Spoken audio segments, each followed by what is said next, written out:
Hi, everybody. Welcome to Friday's Focus on Finances. My name is Jamie Fleming, and today we're going to be talking about 10 money topics you should always discuss with your partner before committing.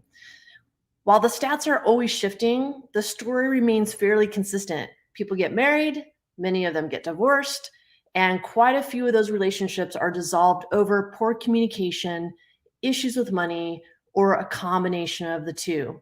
I talk to many couples going on to their second or third marriage, and they'll seek me out to try to look at not making the same mistakes possibly made in their first marriages.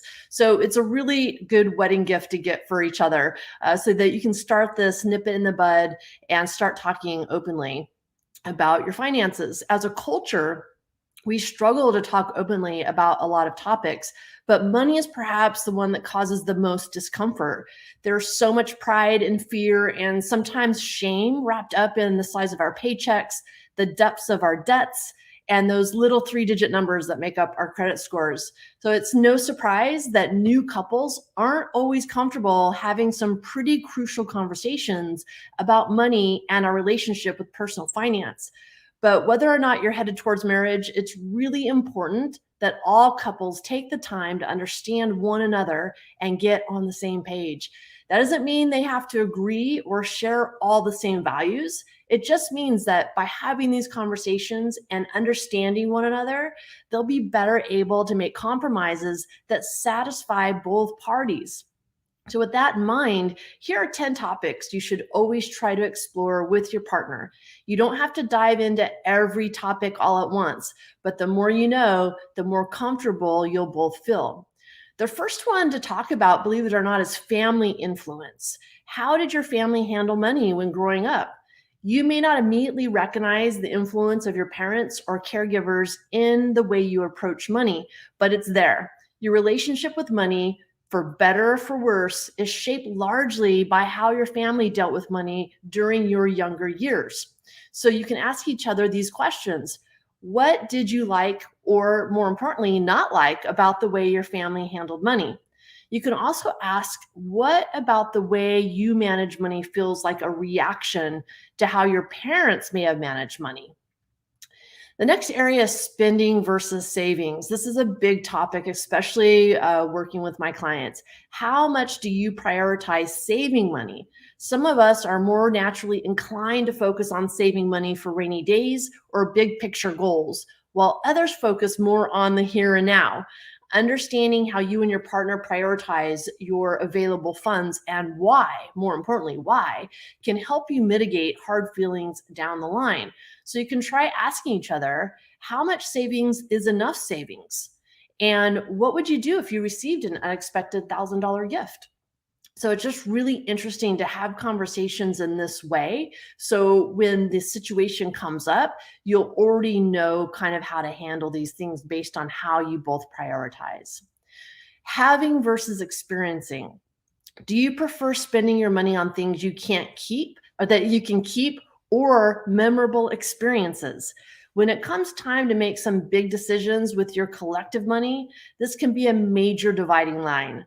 Understanding what your partner values and what makes them happiest can help you find middle ground that satisfies both parties. So try asking each other, what's the best gift you ever received? Or would you rather save up for a special gift like a new TV or new car, or a dream vacation? So you can see where one is about spending money on things and the other is about experiences. I do this with my kids as well. I gave them the option one year. I had a discussion with them about what they remembered about receiving the prior year at Christmas. And they did a pretty good job because we don't go over the top at Christmas. We try to make things meaningful. Less is more, right?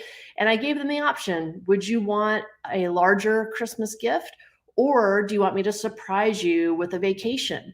And I wasn't sure how it was going to go. And I have 12-year-old twins, a boy and a girl. So I expected them to differ in their answers. But both of them immediately said they would love to go on a trip. And so for them, experiences are more important than the things that they might receive. Money stressors. Different people have different thresholds for financial stress. For some people, getting calls from a creditor is just a minor irritation. For others, the mere thought of carrying a credit card balance is enough to cause a minor panic attack. It's important to know what your partner considers a problem, especially if your radar is tuned quite differently than your partner. So try asking each other, what makes you worry about money? And how would you feel if you got a collection call? This is kind of the same lines of just things that cause stress, right? You could be on the freeway driving the speed limit, but if you see a police car behind you, for some people, that automatically gives them a panic situation, even though they look down, they're not speeding. So certain things can create um, kind of stressors in us. And if we talk about that, then when it comes up and we see how someone handles it, we'll know where it's coming from. The next situation, which is huge for most couples, is your debt situation. Debt doesn't need to be a mark of shame or a relationship deal breaker. But if you can't openly discuss your general debt situation, that can become a major issue down the line. Remind yourself that it's perfectly okay to carry debt. The issue is always how you're able to balance that debt against your other expenses and goals. A good partner should be an ally, but they can't help you if you're not able to be honest. And I will tell you, couples have told me from past experiences, this is one of the areas that has destroyed their relationship, because not only was the person having shame, so they didn't share the amount of debt that they had, but now the other partner lost trust.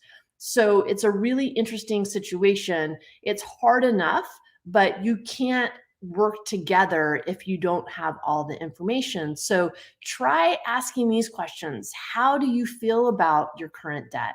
And do you have any debts that you think we should focus on? That way you can look at problem solving rather than making the other person feel probably worse than they already do. This lends into the next area of your credit situation. While your partner's previous credit challenges won't show up on your report, his or her bad credit could cause problems when applying for joint credit, particularly for big ticket items like a new car or a mortgage. The important thing to remember about credit is that you can absolutely improve a poor credit score over time. If you're able to be open about your current credit situation, you can work together to make the necessary improvements that will have you prepared for when you're ready for some of those big ticket purchases. You don't want to be surprised at the time that you need the credit. So start the conversation by asking each other, how do you feel about your credit score? Is there anything about your credit history you'd like to work on improving? You see, all these questions, there are different ways to ask these questions. We can ask them from a negative shame place, or we can ask them in terms of how can we make things better and what are you worried about? This lends into the next area of having joint accounts. So different couples handle money differently. Having separate accounts can be a practical way to share financial responsibilities while maintaining individual freedoms. However, many couples who agree on spending habits find that a joint account works really well for them. The key to either choice will always be open and consistent communication. So try asking each other, would it make it easier if we created a joint account for our joint expenses? And do you feel comfortable having an account that we both have control over? This goes into joint decision making. It may be helpful to define what each of you considers a big financial decision. One potential key to a happy financial life is to vow to make all big financial decisions together. For that to work, though, you'll need to be on the same page when it comes to your definition of big. After all, one might consider a television a huge purchase, while the other one might be thinking more along the lines of a new car. Ask each other these questions. What kind of purchases would you want to be consulted on? And what dollar amount feels like too much to spend without telling you first? These are great conversation starters. Day-to-day money management. Now we're getting a little into the nitty-gritty, right? Sometimes one member of a relationship loves managing the money and the other one just doesn't. It's perfectly okay for one half to do most of the financial driving, but only if that's the agreement you've reached mutually. Make no assumptions, no unexpressed expectations. Once your finances become interwoven, make it clear how you want to share the work. Ideally, neither side should feel cut out of the process or asked to do things they're just not comfortable doing. So you can start a conversation by asking, how comfortable do you feel managing bills and other household financial responsibilities? And how much do you want to know about where our money goes and how much we've saved? This is really, really critical. And I do find a lot of times that one half of the partnership doesn't really have a good handle on where some of the money is going. And so there might be a false sense of security that they're saving more than they actually are. And last but not least, financial goals. Everyone, whether they're in a relationship or single, should take the time to set financial goals. Those goals will help guide your decision making and provide some helpful structure to your spending plan. You just want to make sure that your goals are aligned and that you're flexible enough should things shift in the years to come. So ask each other or yourself, what are your top 3 financial goals? And make sure they're specific and measurable. And you could also make sure you put in how quickly do you want to achieve those goals. You just don't want to say someday, because someday isn't on the calendar. So it's really hard to make a plan to achieve a financial goal if you don't have a timeline in there. These conversations aren't always easy to start, but once you have one or two, they'll become easier and easier. The absolutely worst thing you can do is hide your feelings and your financial challenges from one another. If you need a little help addressing some of these challenges that face every couple from time to time, consider taking advantage of our complimentary consultation. We would love to hear from you and help navigate some of these challenges with you. Thanks, everyone, and I'll see you next week on Friday's Focus on Finances.